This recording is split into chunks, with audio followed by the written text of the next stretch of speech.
Film diawali dengan seorang wanita cantik pelatih senam bernama Angel. Dan setelah kelasnya selesai, ia menghampiri pacarnya bernama Leo, yang saat itu sedang fitness di tempat sama, namun di ruangan berbeda.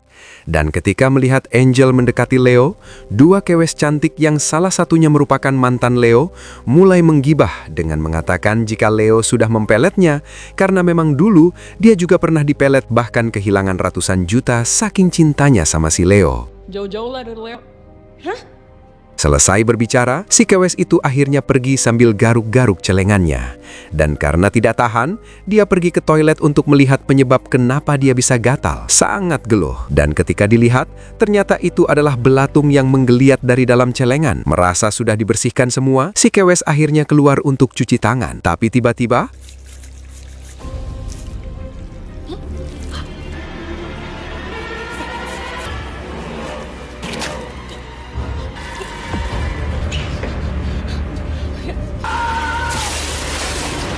apakah si kewes korban cacing om-om?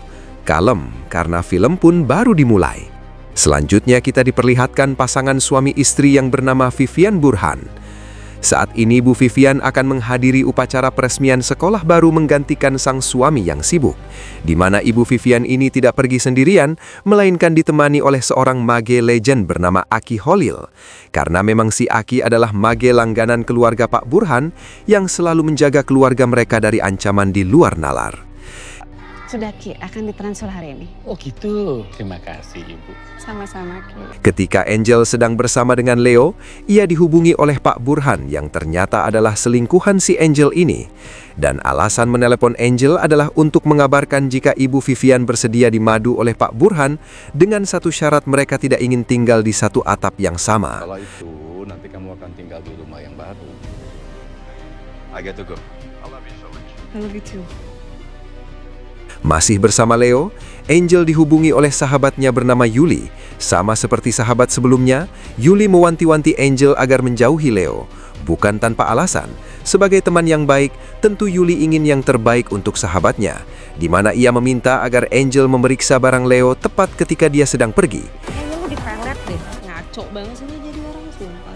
Dan secara kebetulan, Leo pergi keluar untuk membeli minuman dengan Angel yang akan menunggu di dalam kamar.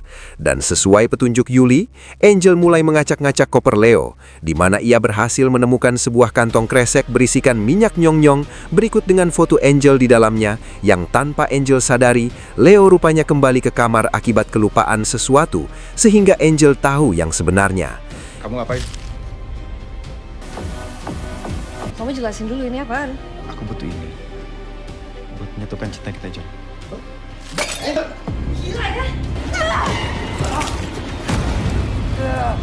Angel berhasil melarikan diri dengan meninggalkan Leo yang terluka, di mana Leo sendiri langsung pulang ke rumah untuk meminta bantuan ibunya bernama Sumi, yang ternyata adalah seorang epik, yang langsung memberikan pertolongan pertama untuk mengobati luka Leo.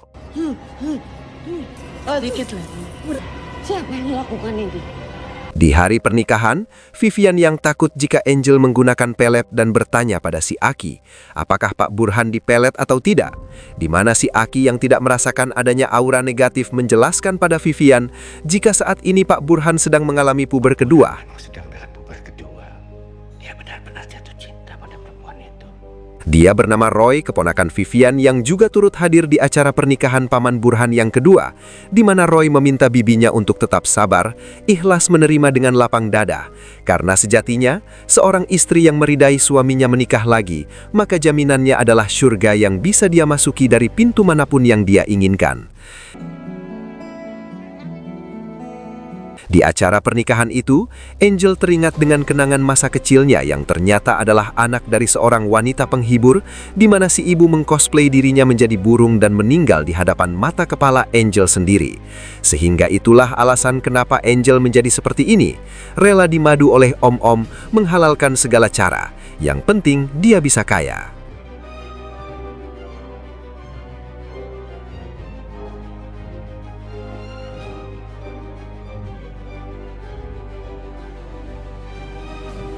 Di malam harinya setelah pernikahan, Angel dan Pak Burhan tidak melakukan malam pertama seperti pengantin konvensional lainnya.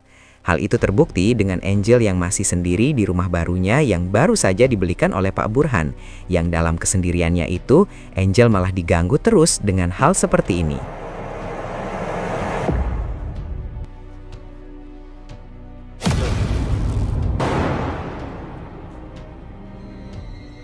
Karena Pak Burhan tidak bisa datang ke tempat Angel, ia menyuruh Roy pergi ke rumah Angel untuk menjaganya sementara waktu. Awalnya Roy menolak, namun karena tidak punya pilihan lain, Roy akhirnya terpaksa menuruti perintah Omnya dengan akan menemani Angel yang memang saat ini sedang sendirian di rumah barunya. Thank you.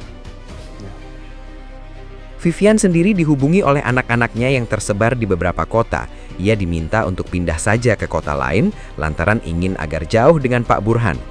Bukan tidak mau menganggap Burhan sebagai bapak, melainkan mereka tidak ingin jika ibunya terus disakiti oleh suaminya sendiri. Udah mau dulu ya, apa udah pulang tuh, ya? Bye.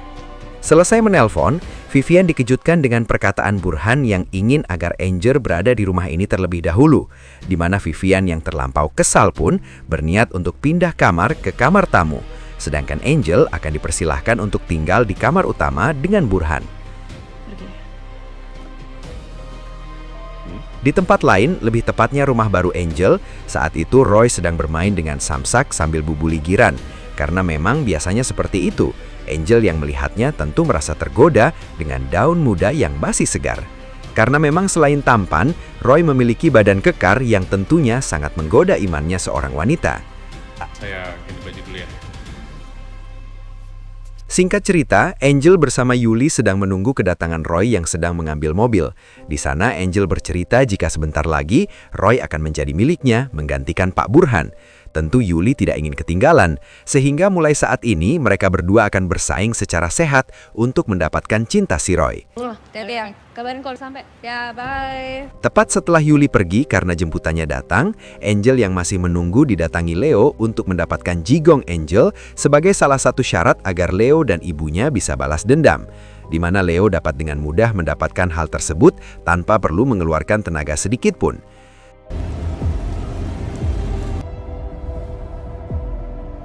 Selain harus mendapatkan milik Angel, Leo juga harus mendapatkan jigong milik Pak Burhan juga, yang kebetulan di tempat proyek pembangunan milik Pak Burhan, tempat itu adalah tempat angker yang membuat Leo bisa dengan mudah menyamar. Menjadi sosok dukun berjanji akan membantu Pak Burhan menetralisir tempat itu, dengan satu syarat yaitu malam harinya, ketika Roy sedang menonton film azab di televisi dan jam kerjanya sudah selesai, ia izin pergi dan akan kembali lagi esok pagi. Namun belum juga mendapatkan izin, ia malah mendengar suara Angel mengerang kesakitan dari dalam kamar mandi dan langsung masuk ke dalam untuk melihat apa yang sebenarnya terjadi. Mbak? Mbak? Oh. Dengan baik hati, Roy membantu mbraknya keluar dari kamar mandi tanpa sadar jika hal tersebut adalah sebuah siasat jahat seorang Angel untuk melakukan hal tidak-tidak terhadap Roy. Di mana Roy yang kuat iman memutuskan untuk segera pergi dari sana. Mbak itu si Romburan. Saya nggak bisa. Sesampainya di rumah, Leo memberikan pesanan si ibu yang sudah dia dapatkan dengan susah payah, di mana si ibu langsung melakukan ritual dengan menggunakan tanah kuburan dan boneka dari kayu. Sementara si ibu melakukan ritual tersebut, ia menyuruh Leo untuk pergi lagi dengan menguburkan boneka di halaman rumah Angel dan Pak Burhan. Kau kuburkan di halaman rumah mereka masing-masing. Satu boneka berhasil Leo kuburkan dengan cukup mudah di rumah Pak Burhan. Namun, ketika akan menguburkan boneka kedua di rumah Angel, malah ada tamu tak diundang datang ke rumahnya. Woi, ngapain lu?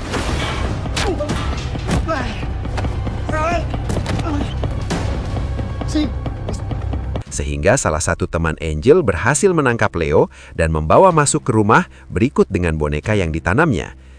Angel tentu sangat marah dan meminta Leo untuk menyebutkan siapa dukun yang sudah Leo sewa. Namun karena Leo tidak menjawab, ia akhirnya menyuruh kedua temannya untuk mengurus Leo. Mau diapain juga terserah, asalkan dia mau buka mulut.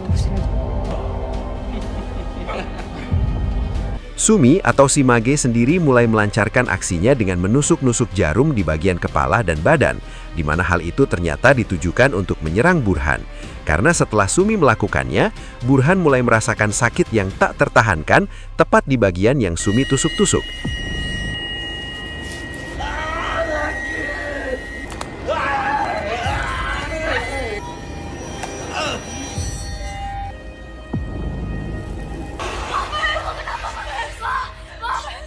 Esok harinya Pak Burhan kelihatan tidak baik-baik saja.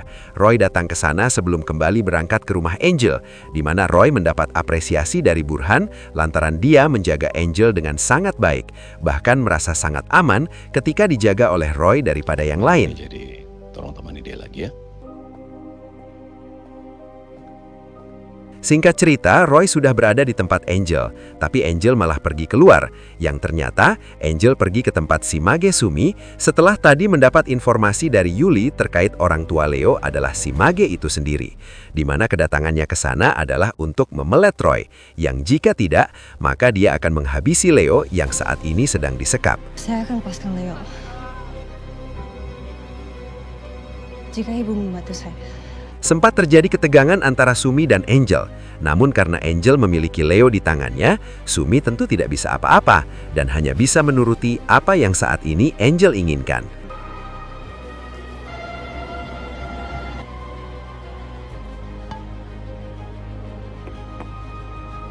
Setelah diberi ramuan rawa rontek dan minyak nyong-nyong untuk dicampurkan ke dalam minuman milik Roy, Angel segera kembali dan mengajak Roy ke sebuah kolam renang di dalam satu hotel mewah. Dan ketika Roy pergi ke kamar mandi, Angel segera menumpahkan minyak nyong-nyong ke dalam minuman Roy dengan sangat agresif, berharap Roy akan kelepek-kelepek kepadanya. Aku tanya dulu ya. Oh, iya. Sangat tokcer, tampaknya Roy mulai terpengaruh dengan sudah berani memegang pinggang Angel. Bahkan ketika sedang di tengah jalan, Roy tampaknya sudah tidak bisa berpikir, bahkan sampai kehilangan akal sehatnya. Di rumah, sehabis mencicipi cacing Roy, Angel mengirimkan bukti tentang kemenangannya mendapatkan Roy kepada sahabatnya yang tiada lain adalah Yuli.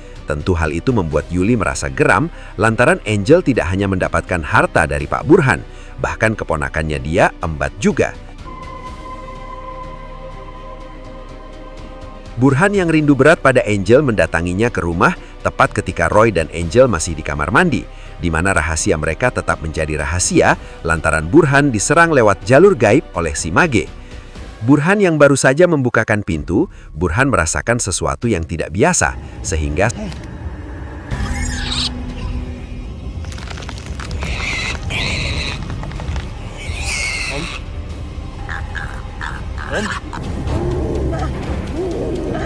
Angel! saat itu juga, Burhan dibawa ke rumah sakit oleh Roy dan Angel. Namun brengseknya mereka berdua, Burhan malah dititipkan pada Vivian, lantaran Angel tidak mau berlama-lama di rumah sakit, di mana Roy sendiri memilih untuk pergi berdua dengan Angel, meski Vivian sudah memelas agar Roy tetap tinggal. Aku capek banget, pusing liat Om Burhan kondisinya kayak gini. Tante, saya pulang dulu ya. Nitip ya, bahkan yang kenal sama dokternya. Sebagai istri tua yang baik, Vivian tidak sedikit pun mengeluh atau meninggalkan suaminya yang jelas-jelas sudah membuat hatinya hancur. Ia rela begadang dan menunggu selama jam-jam dengan sabar. Bahkan ketika salah satu anaknya meminta agar ibunya pergi saja, Vivian tetap membela Burhan tanpa mengungkit kesakitan yang saat ini ia rasakan. Ngebelain dia. Dia itu cuma benalu yang numpang hidup sama kita.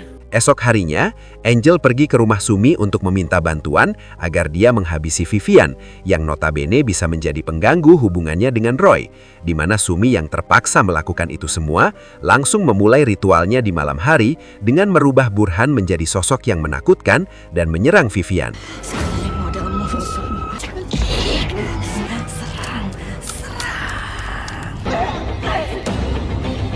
Tepat ketika Vivian terdesak, Aki Mage keburu datang dan langsung membacakan mantra agar Burhan terlepas dari apa yang membelenggunya. Dan dengan kesaktian si Aki, ia berhasil mengcounter serangan dari Sumi dan langsung mencari di mana Sumi menyimpan sumber penyakit yang membuatnya bisa menyerang Burhan dengan mudah. Siapa yang tega?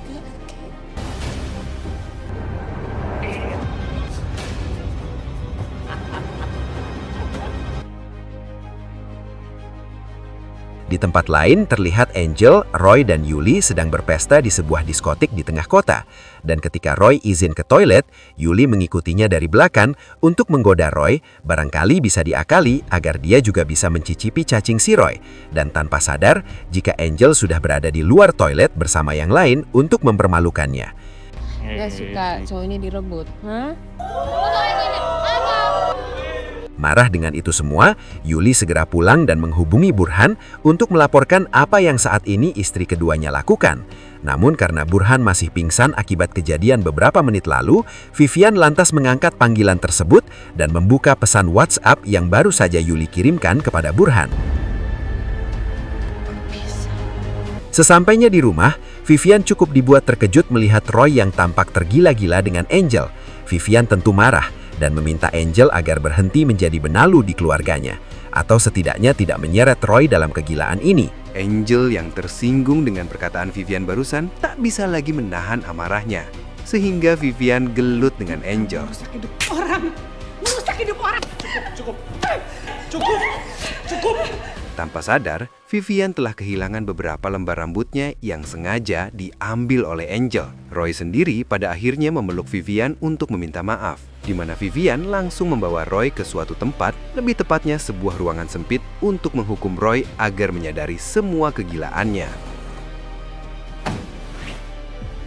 Vivian dan Aki sendiri sedang mendiskusikan tentang apa yang sebenarnya terjadi. Si Aki tentu sadar betul dengan apa yang menimpa keluarga ini, termasuk Roy yang dipelet oleh Angel agar membuatnya tergila-gila. Namun yang menjadi bingung adalah apa alasan Angel melakukan itu semua. Untuk apa dia nyerang suaminya sendiri, Ki? Mungkin supaya dia sama Roy. Di keesok harinya, Angel kembali menemui Sumi agar menghabisi Vivian. Berbekal rambut dan selembar foto, Sumi mulai membaca mantra dan menyiapkan sebuah boneka untuk melangsungkan penyerangan. Yang ketika Sumi mulai menusuk-nusuk boneka yang ada foto Viviannya, tetapi jarum itu seolah menolak untuk melakukan tugas yang Sumi berikan, di mana Vivian sendiri hanya sedikit merasa sakit, berbeda dengan Burhan yang sampai tak sadarkan diri. Tiada penjaganya. Sumi melaporkan kegagalannya dengan mengatakan jika Vivian memiliki seorang penjaga. Angel yang tidak paham dengan hal itu malah mengambil paksa bonekanya dan menusuk-nusuk dengan tangannya sendiri. Kamu jangan macam-macam. Tidak terima dengan hinaan dan cacian dari Angel, Sumi akhirnya mengeluarkan sebuah telur berwarna hitam bernama cacing calang atau telur busuk, di mana telur itu harus dikonsumsi oleh Vivian bagaimanapun caranya. Tapi cuma kamu yang hanya bisa melakukannya. Entah berapa jam atau beberapa hari, Vivian kembali ke tempat Roy ditemani Aki di belakangnya sambil membaca mantra, di mana Roy yang baru bangun dari tidur tidak mengingat apapun, sampai Vivian mengatakan jika dia terkena guna-guna, sehingga Roy hanya bisa menangis atas kesalahan fatal yang sudah dia perbuat. Kamu udah pernah Angel? Gak apa-apa, sebenarnya udah lewat kok. Tak lama, Om Burhan datang ke tempat itu. Roy langsung memohon maaf karena telah mengkhianati kepercayaan Burhan dengan bermain dengan Angel di belakangnya, di mana Burhan sendiri rupanya sudah legowo menerima permintaan maaf itu. Bahkan dia berniat untuk menceraikan Angel hari ini juga.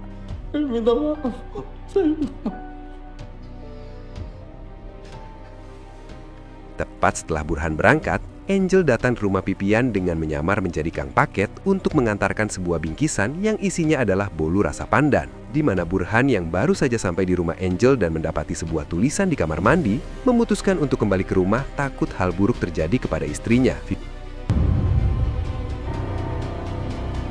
Vivian yang sudah menerima paket langsung membukanya dan membagi bolu itu menjadi beberapa bagian. Vivian dengan lahap memakan bolu tersebut, sedangkan Roy memilih untuk tidak memakannya lantaran bolu itu berbau busuk, di mana Vivian yang sudah terlanjur memakannya mulai merasa ada yang tidak beres. Roy menitipkan Vivian kepada pembantu karena dirinya akan memanggil si Aki, dan setelah Roy pergi, Vivian mulai bertingkah aneh dengan bertingkah seperti Spider-Man.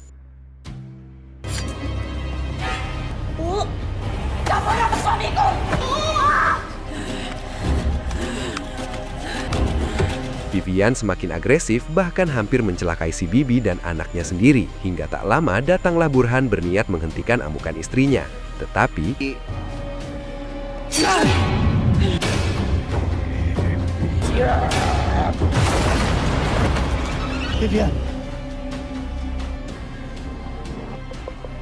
si Aki tidak bisa mengalahkan Sumi dari jarak jauh. Si Aki dengan diantar oleh Roy pergi ke markas Sumi dengan akan mengalahkannya secara langsung. Tak sadar jika Sumi sudah menyiapkan tanah kuburan dan sebatang bambu untuk dikirimkan langsung pada Vivian yang saat ini sendirian.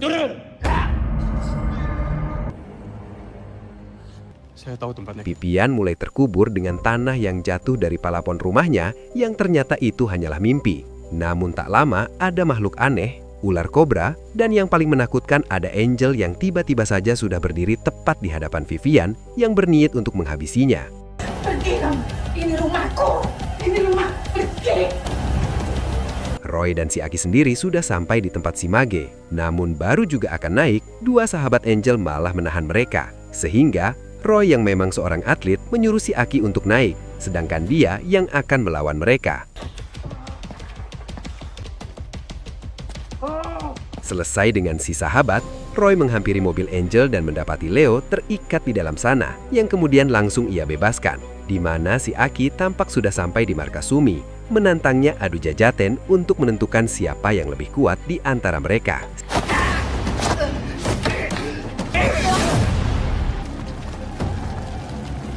Si Aki dibawa ke dalam domain Sumi dan mulai adu kekuatan. Sumi lantas mengeluarkan elemen angin untuk melawan si Aki. Namun karena elemen angin tidak terlalu kuat, akhirnya ia mengeluarkan elemen ular dan pasukan mayat. Sehingga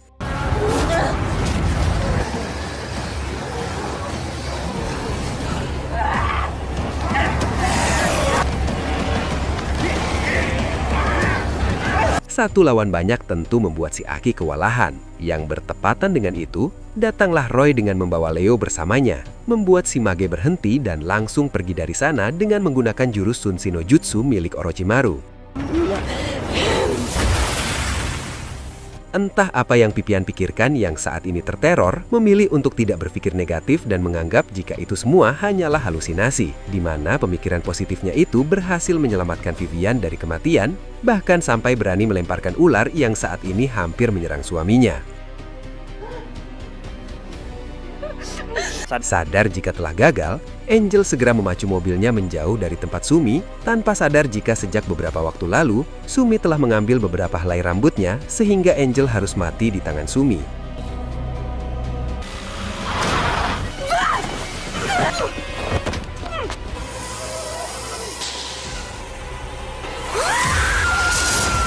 Mam, bagaimana? Film yang cukup B aja bukan? Tak ada yang perlu dijelaskan lagi karena emang tidak jelas. Mungkin segini dulu pembahasan film Guna-Guna Istri Muda. Sampai jumpa di video selanjutnya. Salam Kopi Hideng.